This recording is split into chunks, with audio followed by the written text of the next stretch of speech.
mu. Kamar yadda na ce wannan IP address din metasploitable din mu, inda metasploitable din ita ce target machine namu. Okay, so yanzu yana scanning kamar yadda kuke gani, amma kuma yana dan daukan time, so zamu jira shi ya kammala wannan kenan. Na so kafin ya kammala bari na yi amfani da wannan damar domin nuna muku bari mu opening new tab. Okay, so domin nuna muku script da dama, kuma ce commands da dama wanda za ku iya shigarwa a cikin Nmap. Okay, so Nmap zamu danna enter. Kamar yadda ke gani zamu yi amfani da dash open wanda zai nuna mana duk wani port da yake a buɗe, sannan zamu iya yin dash v small letter v kenan, inda zai mana increase the verbosity level, bi ma'ana ya nuna mana duk wani bayani na scan da ya mana. Akwai irin stealth scan, akwai irin su scans da dama dai. Okay, so wannan kenan. Na so muna da irin su dash script, inda zamu yi amfani da script. Muna dash o inda zai mana enabling OS detection, bi ma'ana zai gano muna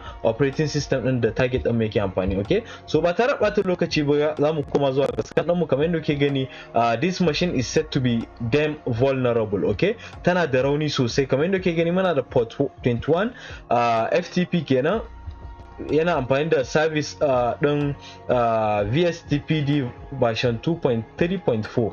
okay, sannan kuma FTP login is allowed, bi ma'ana zamu iya connecting using FTP server. Okay, sannan kuma kamar yadda kuke gani ya sa mana connected to ga address din da ya connecting, sannan kuma muna da port 22 irin SSH kenan, inda yake amfani da version din SSH open SSH version 4.7 P1 kamar yadda ke gani. Sannan kuma muna da irin su port 23 telnet kenan, sannan akwai port 25 SMTP, akwai irin su port 53 domin kenan. Okay, akwai irin su port 80, inda muka ce port 80 shine na HTTP, bi ma'ana wajen Apache web server kenan, yana amfani da Apache 2.8. so automatically this Apache website ko web server is very outdated, inda yanzu ina tunanin muna amfani da version 2.8 ne ko 2.6 something haka. Okay, so ya dan dara wannan, so wannan is very outdated to show you that is very vulnerable. Okay,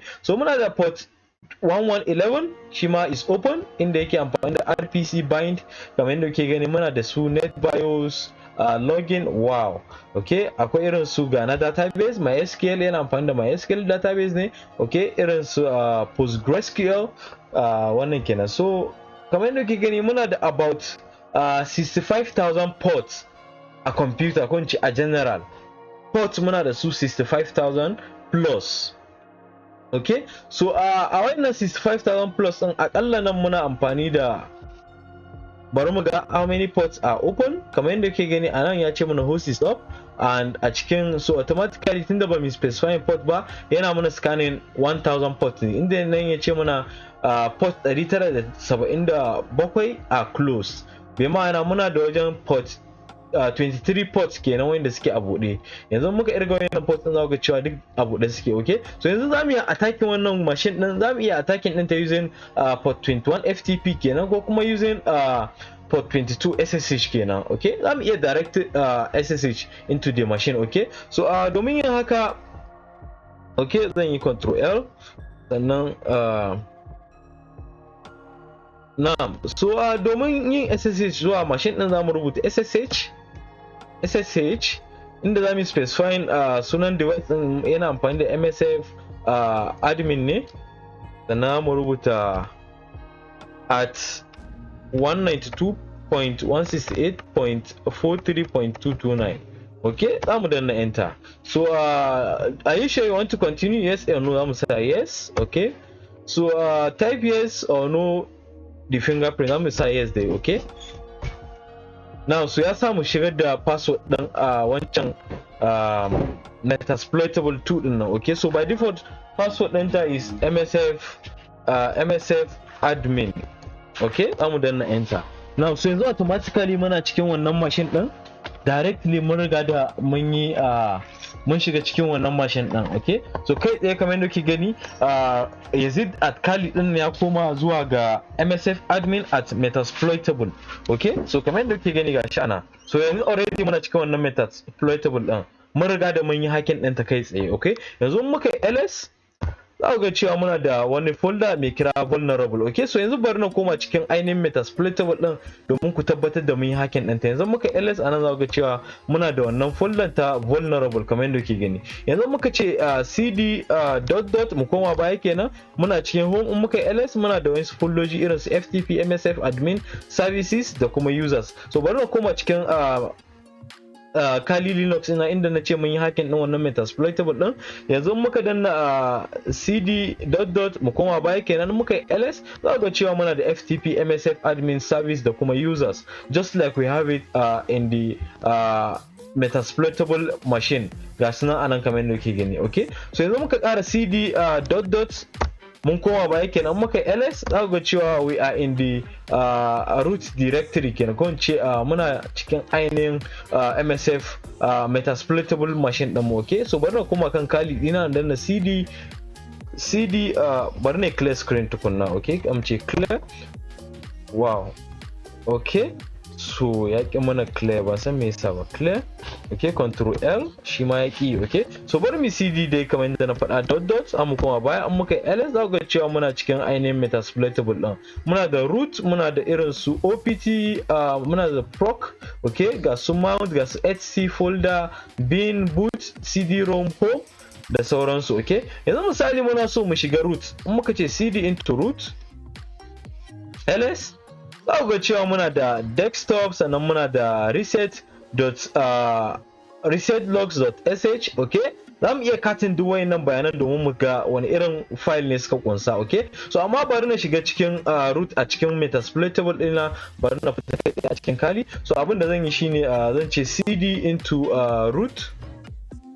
Okay, na ls ina desktop, so zan shiga cikin desktop yanzu, cd into desktop, zan sa ls, ba da wani abu a desktop. So abin da zan yi creating file, an ce touch, bari na kira shi test.txt.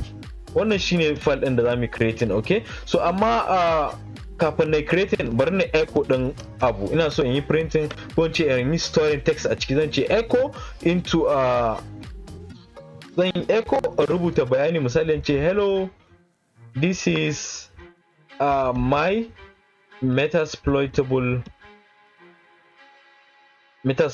2 machine. Okay, so wannan kenan. So wannan shine text din, misali zan yi closing quote, sannan kuma zan yi saving din shi a cikin test.txt. okay, text file, wannan dan na enter. Okay, so yana samun permission denied. Okay, amma zan iya creating folder, misali mkdir, let me creating folder mu kira ta misali test. Okay, permission denied still. Okay, so baya ba mu access, ban san me yasa ba. Okay, so mun dan ls, bari mu cd back. Okay, ls muna da vnc. So bari na koma Kali Linux machine dina inda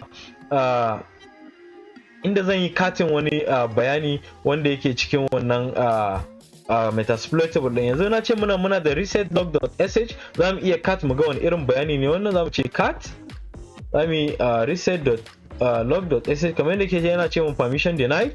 Okay, so za mu iya catin vnc log.log din can, bari mu cat vnc.log. Okay, gashi kamar yadda ke gani yana ce mana log file is root vnc metasploitable.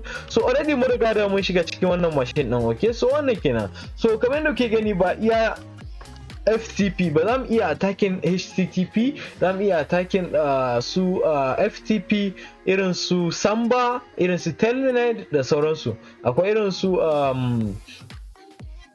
MySQL kamar yadda ke gani bayan mun riga da mun yi scanning wancan wannan din namu. Okay, so abin da zamu shine wannan kenan. Okay, so kamar yadda kike gani har yanzu muna cikin device din nan, in muka clear kamar yadda clear yaki.